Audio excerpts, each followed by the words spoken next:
Good morning again. I have to say this is the first Sunday that I have been excited for a long time. I still get to spend time with Randy, which I love, by the way, on Sundays, but I miss you guys. And so I guess you probably have already heard that I know you're not going to get this until after the service today, but we are going to be having services down at the pavilion today.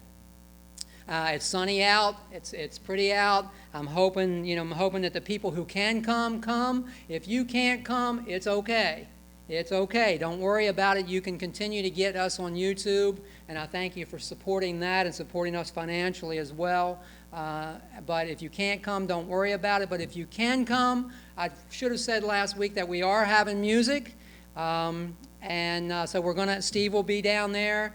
Steve is the one who does our service in the first service, so he will be down there with a guitar. We will have music, and certainly I will be preaching as well. And I look forward to you coming, if not this week, next week, or soon after, until hopefully then we will come back here and open up the church. So I'm looking forward to all of that, and I'm excited about today, and I so look forward to seeing you, at least soon. If it's not down there, at least soon. So I'm happy and excited today about the service. So our title for our sermon today is simply Peace. And I'm going to be preaching out of Mark. It's the 4th chapter. You've heard it before. I've actually preached on these verses before. It's one of my favorite stories in the Bible. Anyway, the caption says, Jesus calms the storm. That day when evening came, he said to his disciples, "Let us go over to the other side." Leaving the crowd behind, they took him along just as he was in the boat. There was also other boats with him, and a furious squall came up, and the waves broke over the boat, so that it was nearly swamped. Jesus was in the stern, sleeping on a cushion, and the disciples woke him up and said to him, "Teacher, don't you care if we nearly drowned?" He got up, rebuked the wind, and said to the waves, "Quiet, be still." And then the wind died down, and it was completely calm. He said to his disciples, "Why are you so afraid? Do you still have no faith?" And they were terrified, and they asked each other, "Who is this? Even the winds and the waves obey him." You know, there was an artist who was commissioned by a very wealthy man to paint something that would depict peace. He didn't give him any guidelines other than this: I want you to give me something that depicts peace. And so after a great deal of thought, the artist, he painted a beautiful picture of a country scene. And in this scene, of course, he had the rolling meadows and the green grass there, and he had cows that were in the grass. He did that as well. And above, he had the birds, and they were flying all around in this pretty pale blue sky. And a lovely little village lay off over there down in the valley in the distance. And he thought, this surely must be a picture of peace. And he was excited. He was really excited, and he took the picture to the wealthy man. But there was a look of disappointment on his face. And the man said to the artist, "This is not a picture of peace. So what you need to do is you need to go think about it, go sit down, and you need to get me a picture of peace. Try again," he said. And so the artist, he went back to his studio, and he thought for hours and hours about peace. And what did peace mean? What did it look like? And then he got the drawing again, or he got the painting again. And on his canvas, he began to paint. And when he finished it, this was another picture that he believed actually depicted peace. And it was a picture of a beautiful mother, and she was holding her little baby, sleeping baby, and it was in her arms, and she was smiling. She was smiling as she was looking at this beautiful little loving child. And he thought for himself, for sure, surely this is a true peace. And he hurried to give the picture to the wealthy man.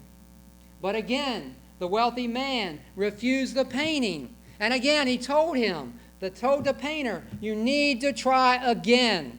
I need you to depict peace for me." So the artist, once again, he returned to his studio.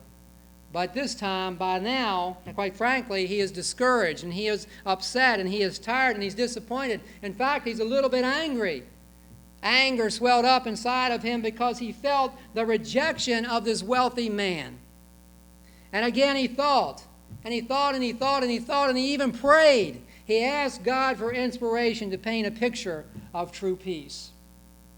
Then suddenly an idea came to him. And when that idea came to him, he rushed over to the canvas and he began to paint like he had never painted before.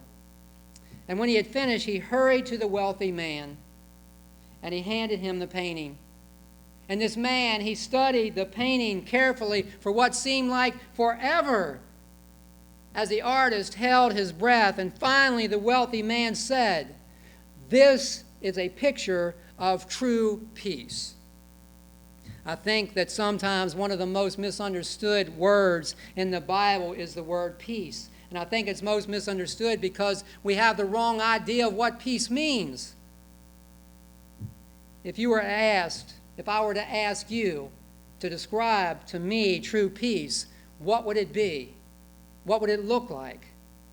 So what was the picture of true peace? The picture actually showed a stormy sea that was pounding against a cliff. And the artist, he wonderfully captured the fury of the wind as it pushed black clouds that were full of lightning, laced lightning in the clouds. And the sea, it was roaring with turmoil. Waves churning and a dark sky filled with the power of the storm. However, in the middle of all of that, in the middle of the picture, in the middle of all that was going on, tucked under a rock cliff, the artist actually drew a painting of a small little bird. A small little bird that was tucked safely and that was dry in her nest, snuggled safely in the crevice of the rocks. You see, the bird was at peace in the midst of the storm that raged all around her. Peace, tranquility, calmness. These are the things we seek as we experience all of the storms of life. In fact, we long for, we search for peace in the storms and in the chaos and in the uncertainties of life. We search for it. As we live with all of the brokenness that is around us, as we live with all of the tension in this sin-filled, sinful world that we live in, we cry out, we long for some peace to somehow insulate us and protect us from what is happening all around us. We are very much like this very wealthy man who searched and dreamed and wanted peace in the midst of it all. We even call out, just as the disciples did, we even call out just like them to Jesus in the sinking boat, and we even cry out to God for peace and for comfort. We call out to God wondering if He is even around sometimes, wondering if He is sleeping, much like Jesus was in the boat, wondering if maybe He is sleeping or we're searching for something and we can't find it. And so the question asked more often by human beings is always some kind of form or variation of this theme. And here is the theme. Where are you, God? Where are you, God? Are you sleeping? Are you dead? God, can you even hear me? Where are you? And God answers that question. God answers it like this: I am in the midst of you. Over and over and over again, we see that He says that I am with you. And yet it's almost as if sometimes we don't hear it. Jesus says, I am here. God says, I am with you. And I always will be. He said, I will never ever leave you or forsake you. In the storms, in the valleys, in the trials, in the tribulations, I will never leave you. Our scripture verses for today focuses on this question: where is God in the storms of life? And actually, when I think about that, I always think about Job. And Job asked that very question of God as he is going through the suffering that he went through. And in fairness to Job, if anybody went through what Job went through, of course he's going to ask the questions why. He's going to talk to God about why. And the disciples, they asked that very question too. In our story for today, they ask that question as well. As they are sinking in their boat in the Sea of Galilee, they're asking, where's Jesus at? Don't you care? They ask Him right here in, what verse is it? Don't you care? Don't you care that we drowned? Don't you care about our situation? Don't you care about our circumstances? Why am I suffering like this? Are questions which beg for an answer. Jesus and his disciples, they are in a boat. They're crossing the sea when all of a sudden a storm breaks out upon them, and the disciples become afraid. They become afraid as the wind blew and as the storm began to fill the boat with water. I can picture the picture of the artist drawing it. I mean, great big waves are breaking over, dark skies, lightning flashing, winds blowing. Now what we need to remember is, we need to remember the disciples, they were seasoned fishermen. Almost all of them were seasoned fishermen. And they experienced, how many storms have they experienced through all of their time on the sea? You know they experienced all kinds of storm, but somehow this one was different. Somehow this one was worse than any of the other ones they had ever experienced before. And I am sure that they probably, knowing the disciples, I bet that they worked really hard to take care of the problem themselves. I'm betting that they used all the skills that they had, and they did everything that they knew to do. But the truth of the matter is, they are still sinking. And then in the middle of the storm, they thought about Jesus. And that reminded me so much of us as human beings. We will do everything we can do on our own. We will try to handle the situation on our own. But when it gets too much, when we start to sink, we look around for Jesus.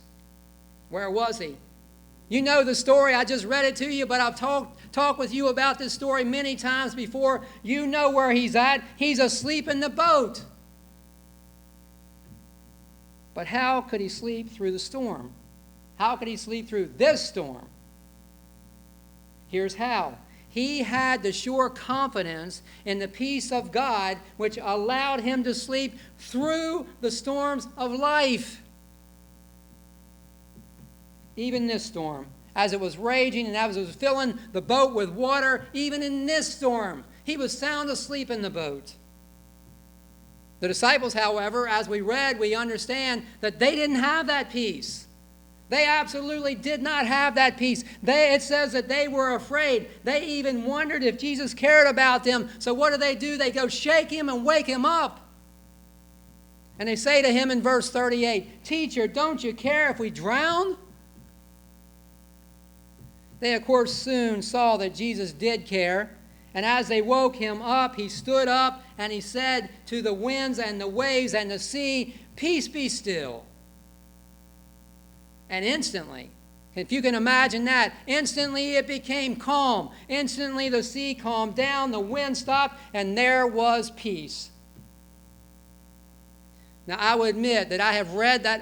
This is one of my favorite stories in the Bible. And I read that over and over and over again. I can't tell you how many times I have read that story. And I always get caught up in Jesus calming the storm.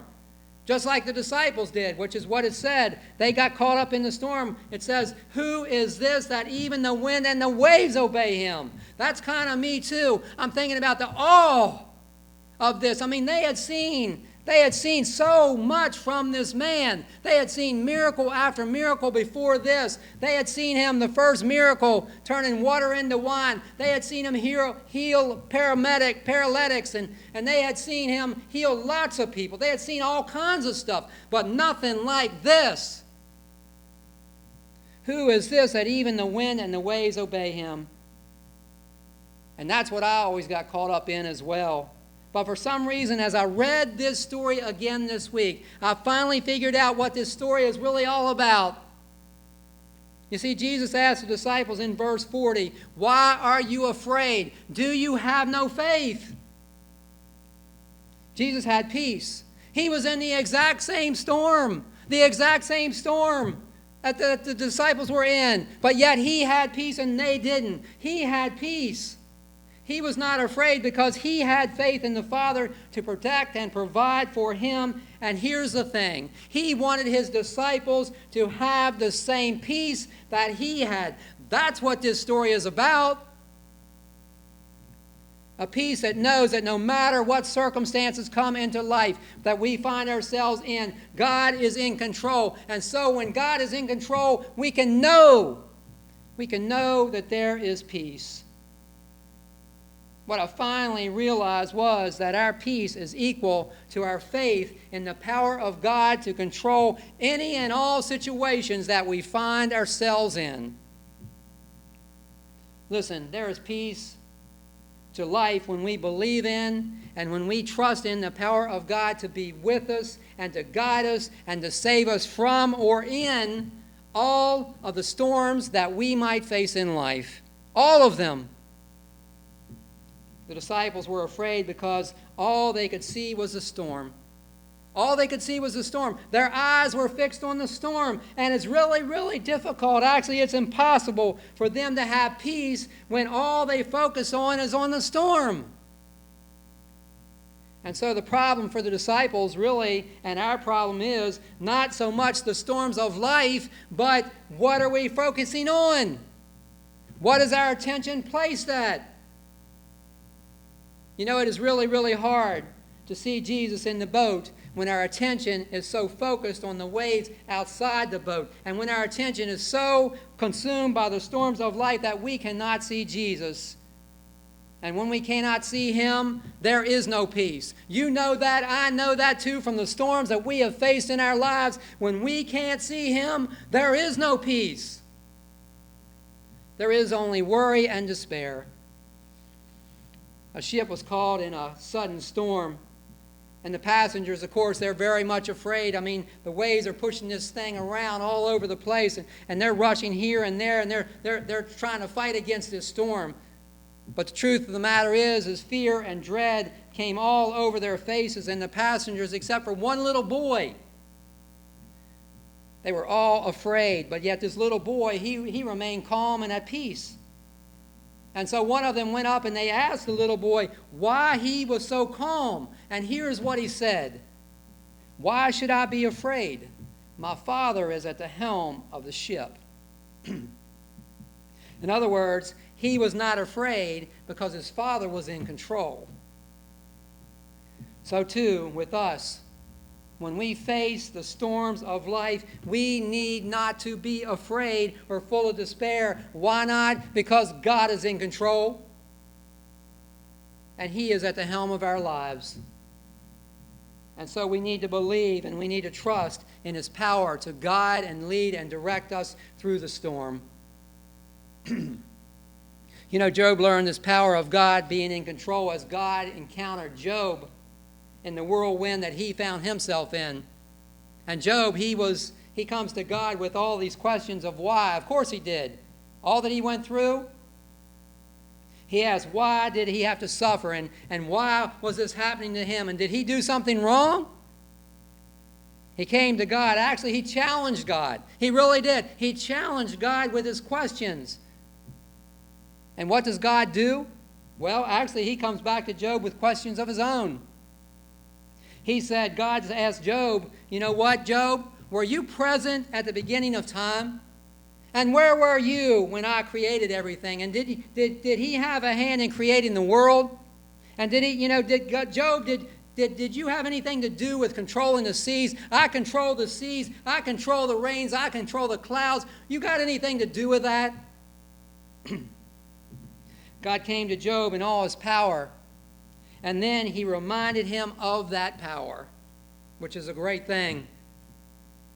And he reminded him that humankind cannot possibly understand all of the ways and the workings of God. You know, the Bible never really does say Job's reply, but as we read the book of Job, we do know this. We see that the only reply Job really had was to fall to his knees in humble submission to God. You know what? Job remained faithful to God even in the trials. And he never did come to a point where he didn't trust or where he didn't believe in God's power to deliver and to save him. He trusted God even when he didn't understand.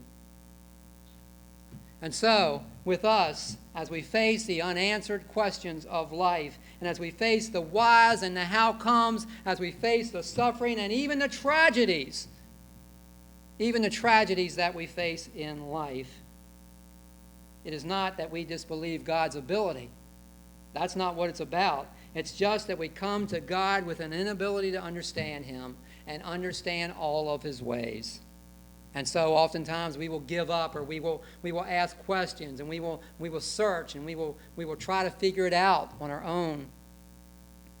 You know, I read one time this that had an influence on my life, and it says this, that God calls us to faith, but we prefer to hope for miracles. And I have to admit that I'm pretty much like that. I believe in God's awesome power, and I love to see God work. And I do, when I pray, when I think about it, I prefer to see the miracles.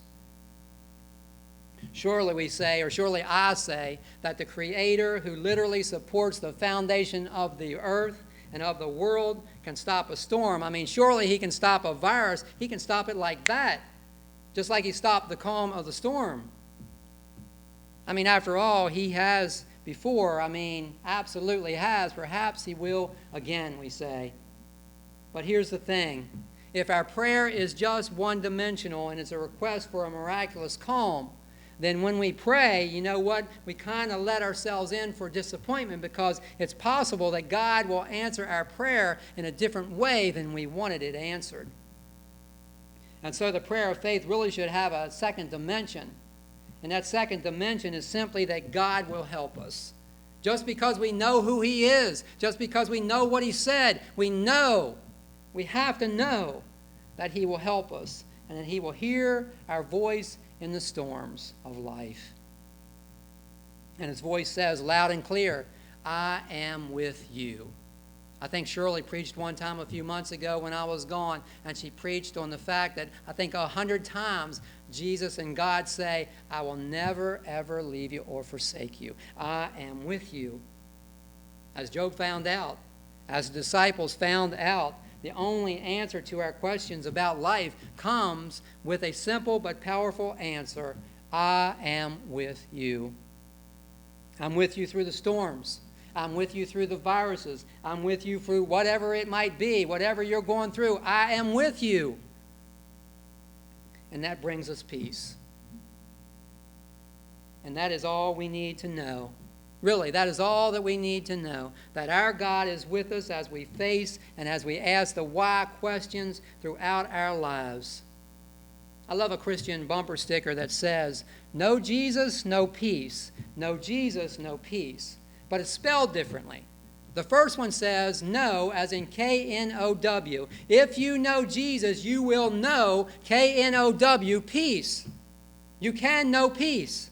And then the second way it's spelled is know Jesus, as in N-O Jesus. In other words, if you don't have Jesus, there will be no N-O peace. Isn't that the truth? That is the truth.